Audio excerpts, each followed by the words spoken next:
Welcome to Unit 12, Design, Monitoring and Evaluation. By the end of this unit, you should be able to articulate why design, monitoring and evaluation are important to a school's gender responsiveness. Describe what differentiates design, monitoring and evaluation from each other and what can make these processes gender responsive. Articulate the difference between indicators, targets, and goals, and what can make them gender responsive. Describe the different roles school management, teachers, students, parents, and other community stakeholders play in monitoring and evaluation. Have concrete tools to monitor and evaluate gender responsiveness in the classroom.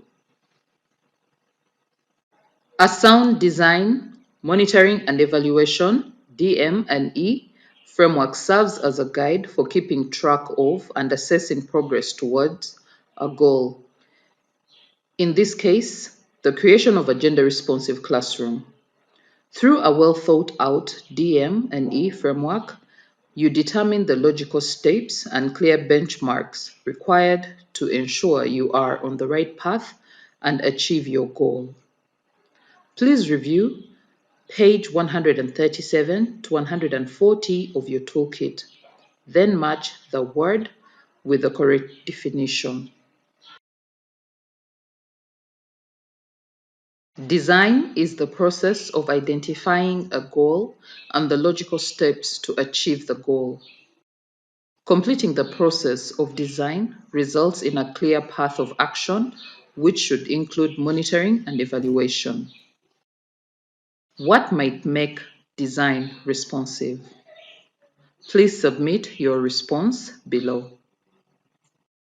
Design becomes gender responsive when it considers the impact of activities on boys, men, and girls or women, and includes strategies to ensure that the positive benefits help to support the specific needs of these groups. The design phase should also ideally include the collection of baseline data to understand how gender responsive a school is or is not at the outset. Some questions to collect baseline data are included as Appendix F. Monitoring is typically an ongoing process that generates information of day-to-day decisions about a program or intervention while it is being implemented and helps reveal whether progress is being made toward the goal. What might make monitoring gender responsive? Please submit your response below. Monitoring becomes gender responsive when it considers gender in the information being collected. Evaluation focuses on the bigger picture and generates information about effectiveness, outcomes, or impact, and success or failure of an activity or initiative.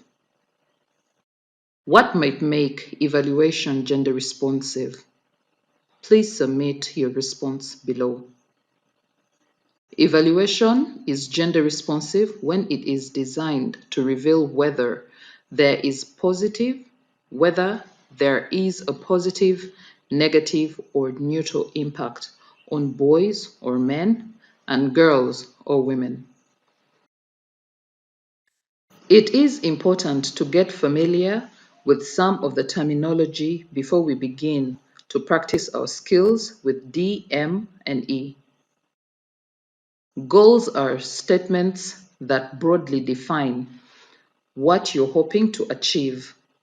When your goals are gender responsive, they take into consideration what you want to achieve as a school or teacher to make your classroom or school more gender responsive.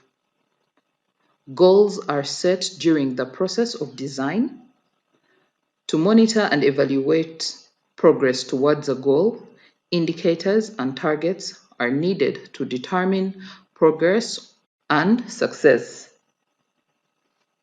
Indicators are specific, observable, and measurable factors or variables that reliably reflect changes or progress an activity or initiative is having.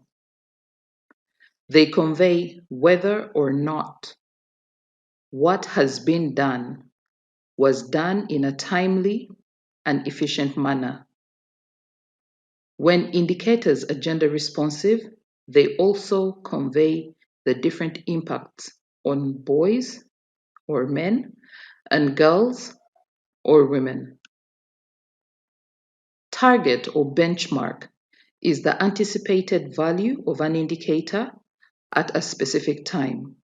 An example of targets for a goal to create a gender responsive school might be: by the end of the first trimester, at least 50% of the teachers are calling on male and female students with a 1-to-1 ratio. By the end of the second trimester, at least 75% of the teachers are calling on male and female students with a 1-to-1 ratio. By the end of the third trimester, 100% of teachers are calling on male and female students with 1-to-1 ratio. Means of verification is the source of information that will be used to assess achievement or progress toward the indicator. This may be attendance records, surveys, interviews, focus groups, etc. Whenever possible, utilize existing sources of data or existing processes for collecting information to not overburden teachers and administrators with data collection. Everyone has their role to play in the development and implementation of a good D-M&E plan. School management is responsible for ensuring and assessing that school leadership has the training and resources it needs to support teachers in their implementation of GRP and is promoting and modeling gender-responsive best practices. Policies for hiring teachers, determining promotion, and selecting school leadership are gender responsive. A teacher code of conduct that includes prohibition of gender-based violence, including sexual harassment and discrimination, is developed with teachers and is enforced. Student code of conduct that includes prohibition of gender-based violence and discrimination is developed with students and enforced. There is a clear policy for addressing gender-based violence, including sexual harassment and discrimination. Teachers have the training, resources, and support they need to utilize GRP and share the best practices. Teachers are incorporating GRP into lesson plans, classroom delivery, classroom setup, student-teacher and student-student interaction, teacher and learning materials, and language use. New teaching materials purchased are gender responsive. Changes are being made to make the facilities more gender responsive. For example, separate washrooms and supplies that promote menstrual health management. School budgets are gender responsive. Budgets include gender responsive monitoring and evaluation. Determine if an external evaluator is needed. Learner-centered and gender-responsive classrooms value students being empowered and engaged learners who can take ownership of their own learning. Students can play an important role in monitoring and evaluation. Below are some ways that students can participate. Analyze challenges or identify common symptoms of non-gender responsive classrooms and find solutions. Monitoring and evaluating their own student-to-student behavior. Set up classroom norms that support GRP. Provide teachers with constructive feedback on their incorporation of GRP. As we explored in Unit 11, there are many community stakeholders involved in the implementation of GRP. Stakeholder engagement should occur early in the implementation of GRP and long before monitoring and evaluation take place. However, schools can utilize teacher-parent meetings and community forums, for example, to both share the results of monitoring and evaluation with the community and to elicit feedback from stakeholders. Individual teachers have an instrumental role in the process of implementing and adopting GRP, beginning with what is going on in their own classroom. Have you ever felt nervous about a performance evaluation? This is because evaluation is often equated with finding fault, but the point of evaluation in this case is about learning and improving learning environments so that schools are more conducive to learning for all students. Evaluation is essential to identifying the current state of gender responsiveness and ensuring that teachers have a voice in the process.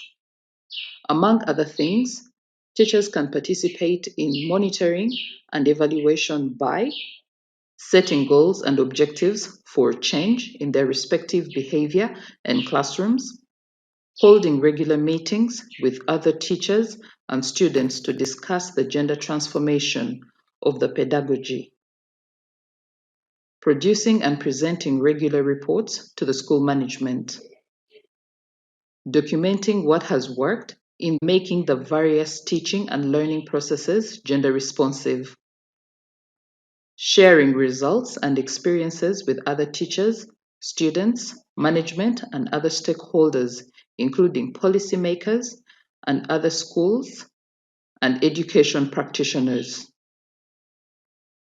While school management may monitor and evaluate the school as a whole for how teachers are incorporating GRP, as a teacher, you should be proactive in ensuring that you are incorporating GRP in your lesson plan, classroom delivery, classroom setup, student-teacher interaction, student-student interaction, gender-responsive teaching and learning materials, gender-responsive language.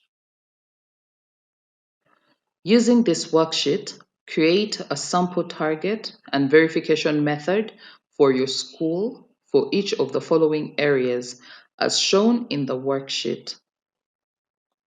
Lesson plan, classroom delivery, classroom setup, student-teacher interaction, student-student interaction, gender-responsive teaching and learning materials, gender-responsive language. What are your targets for your school under each category? What means of verification will you use to ensure you are on track to achieve your goals? Please complete and upload your DM and E plan. Additional resources.